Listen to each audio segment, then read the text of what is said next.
Hello guys! Good evening! At muli narito na naman ang inyong madiscarding mami. Ayun, mayroon kami gustong lulutuin guys. At nakita ninyo, mayroon kami ditong isang buong manok. At mayroon kami ditong powder garlic. Ayan, powder garlic. Ayan, sugar, brown sugar. At mayroon tayo ditong salt. Ayan. At ito ay bay leaves. Mayroon tayong bay leaves. At pamintang buo. Ayan. Tawag ko diyan, pamintang buo. At lemon. Ayan, ang lemon natin ay 2 tablespoon. Ang ating brown sugar ay 2 tablespoon. At ang ating salt ay 2 teaspoon. At ang ating sugar, ang ating garlic powder ay 2 teaspoon din yan, no? Ayan. At meron tayo ditong water. No, ayan ang water natin. At meron tayo ditong nakahanda na pang ating babad sa ating manok. Iba-brine natin ang ating chicken ngayong hapon na ito. Ayan. Okay guys, so pakita namin sa inyo kung paano namin ito iba-brine ang chicken. Ayan, pinagsama-sama lahat.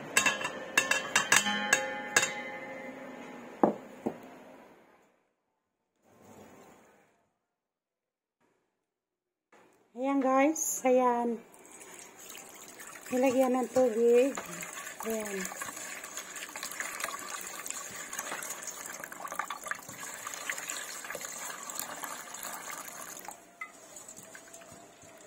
Ayan, hindi inubos yung tubig na. Basta lubog yung manok. Basta lubog yung manok. Ayan. Dadagdagan natin Lemon yun ang inilagay. Ayan yung chicken natin. Ayan. Kulang pa.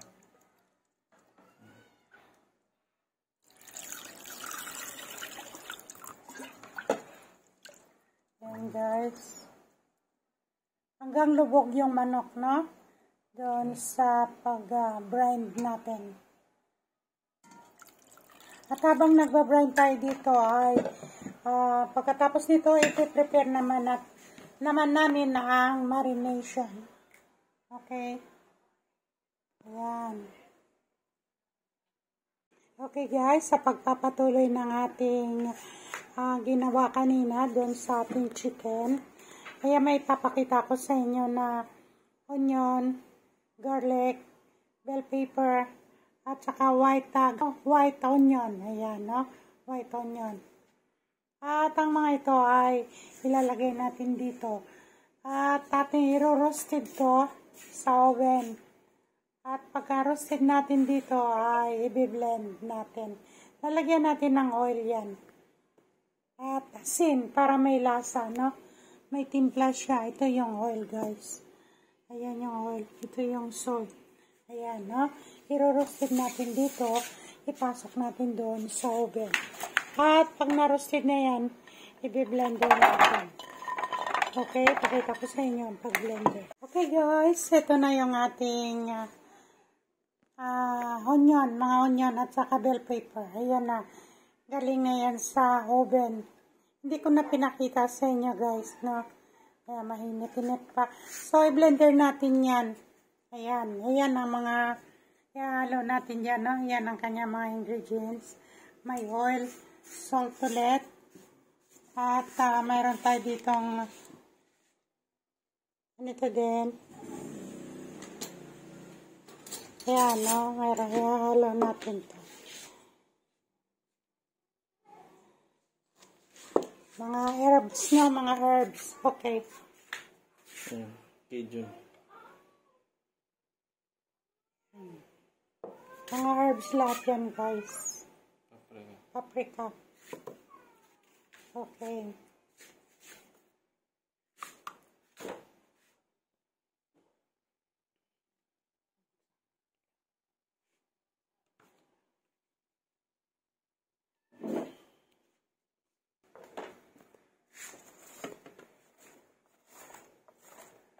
Ayan, ipe-blend natin yan.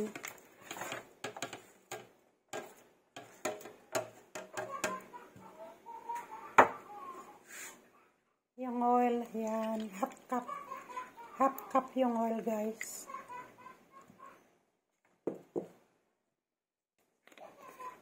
Ayan.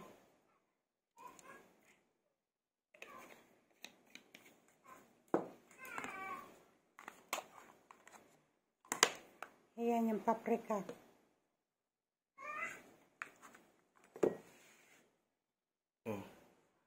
Ayan, guys. Black pepper. Ayan, bell pepper powder.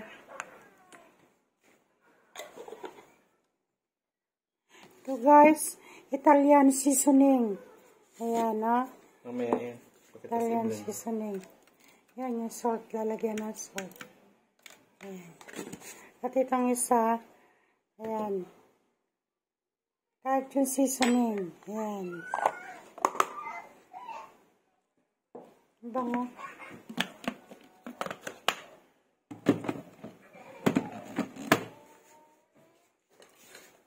Ayan, ibe-blend yan.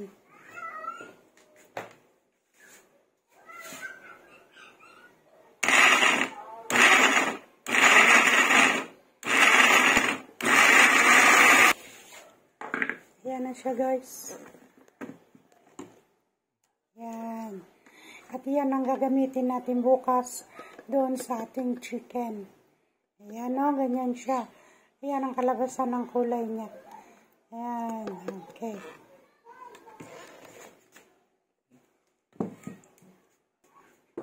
Hindi din tayo maglalagay ng Italian. Italian seasoning. Ayan. Hindi siya pwedeng, huwag siyang isama sa, Sa blender. Kasi Yun. sayang yung herbs. Mas maganda nga dito na lang.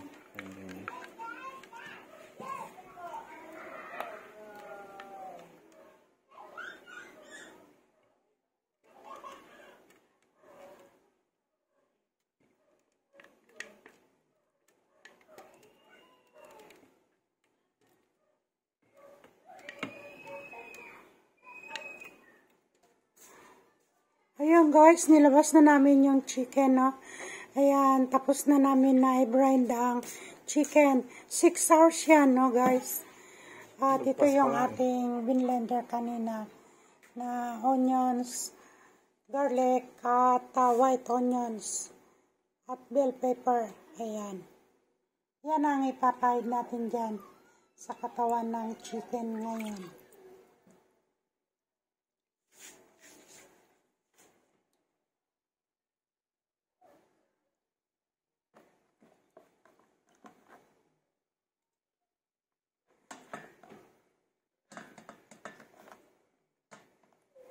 Ayan, okay, guys. Hugas lang ng kamay. Yan, naghugas ng kamay yan, ng anak ko. Kaya malinis yan ng kamay niya. Ayan. Yan siyang ipapain niya yung dyan sa chicken.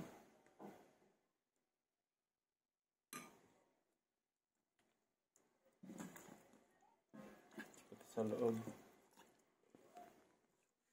Lagyan mo ma.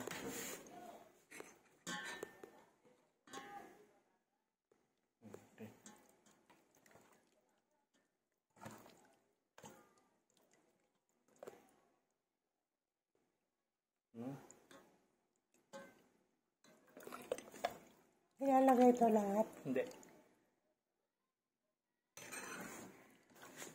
Ang bango. Ang bango ng... Kasi gawa sa bell pepper siguro. At saka doon sa...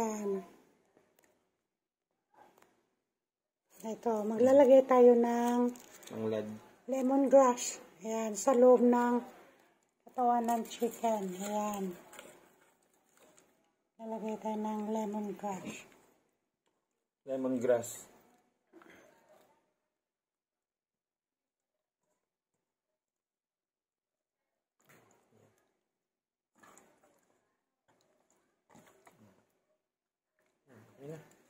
Ang ganyan na siya. Okay. Ayan na yung marinate niya.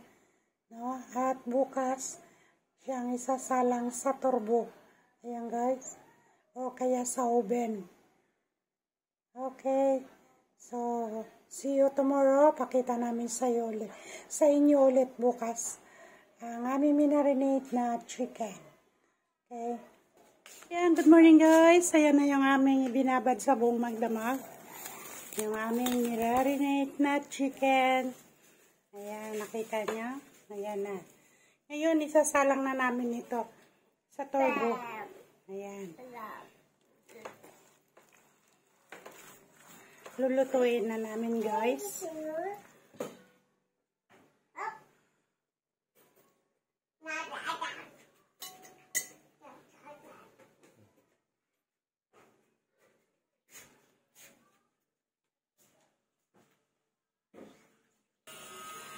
So, okay guys, ayan, tatakpan na natin ito. At ito ay every 30 minutes or 45 minutes ay papahiran natin ng kanyang sauce. Ayan.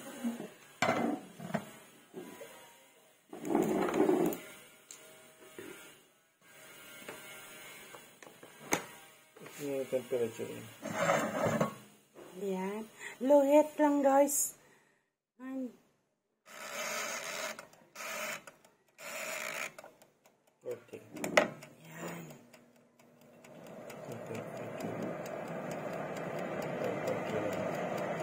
Ayan, yan lang ang apoy niya guys. Nasa low heat lang yan. Okay, so babalikan natin ito after 30 minutes. 40 yan eh. 40? Ayan, yun. Yung 40 minutes guys. Ayan. Ayan nakalagay.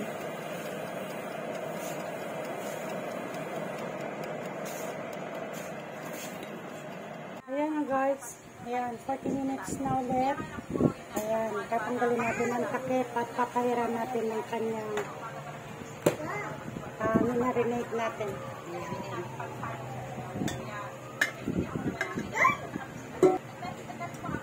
Ayan guys, yummy yummy ang bango.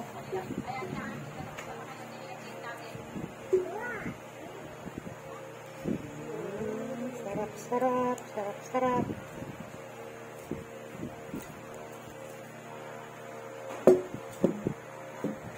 Balikan.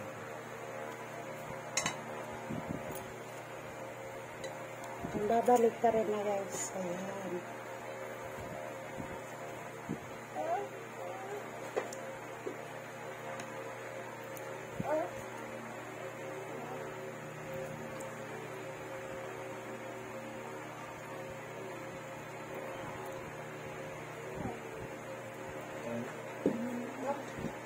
Tatakpan ulit guys. Ayan.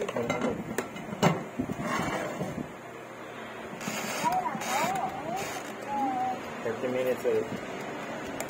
Ayan, another 40 minutes guys. Ayan. Pag gusto natin kumain ng masarap, dito tsaga tayo ng konti sa pagpulo guys. Ayan. Ayan, balikan natin ulit after 40 minutes. Ayan, okay guys. Ayan. 10 minutes na lang. Mabilis na yan.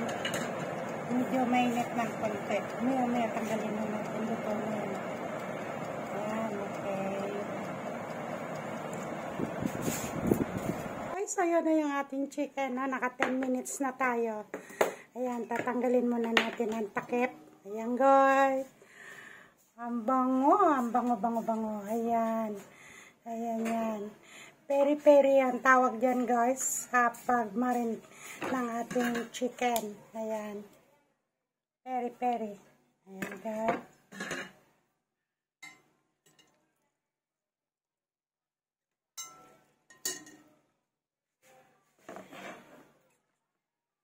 Ayan. Tatanggalin ang tanglad.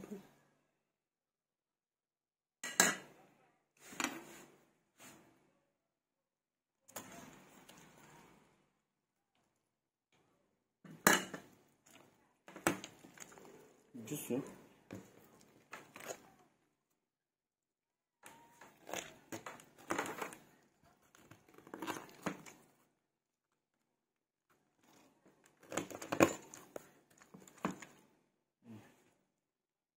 Wow. Sarap pa. Yan ang kanyang finished product guys. Ayan.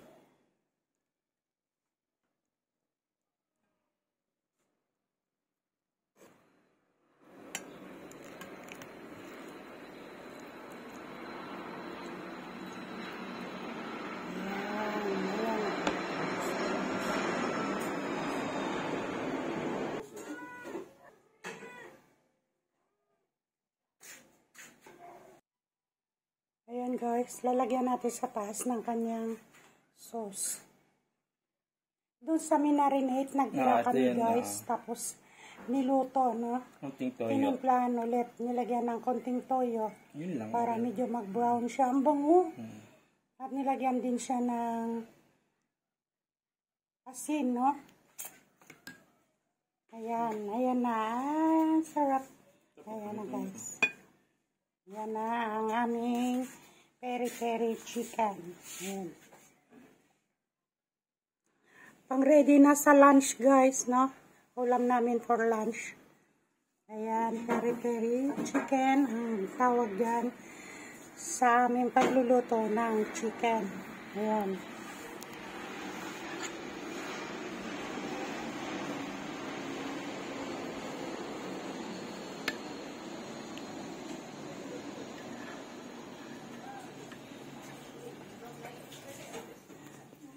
So, okay guys. Ayan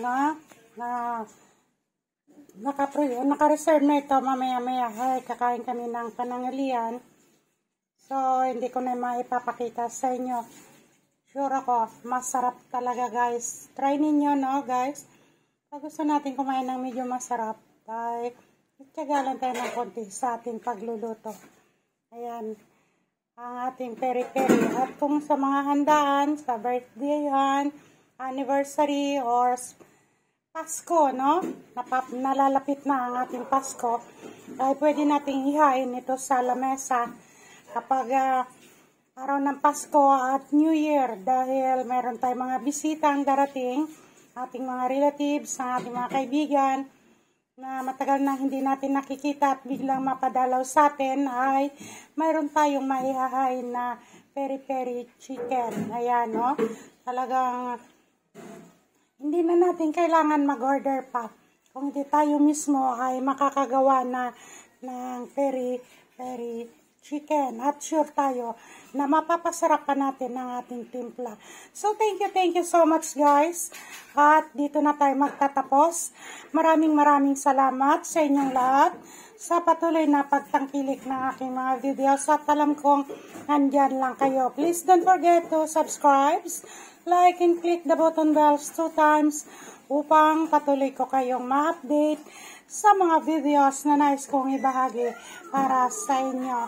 At ang bago pa lang sa aking channel, please subscribe na sa aking channel at marami pa kayong matutunang mga pagluluto ni Mami.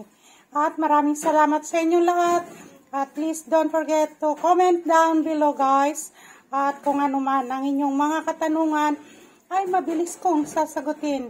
Masipag si Mami, no, magbasa ng inyong mga comment, no. Comment kayo guys at sasagutin ko kayo sa lahat ng inyong mga katanungan.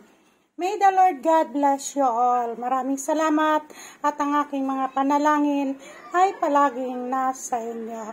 Thank you so much. Mahal ko kayong lahat. Bye-bye. I love you all.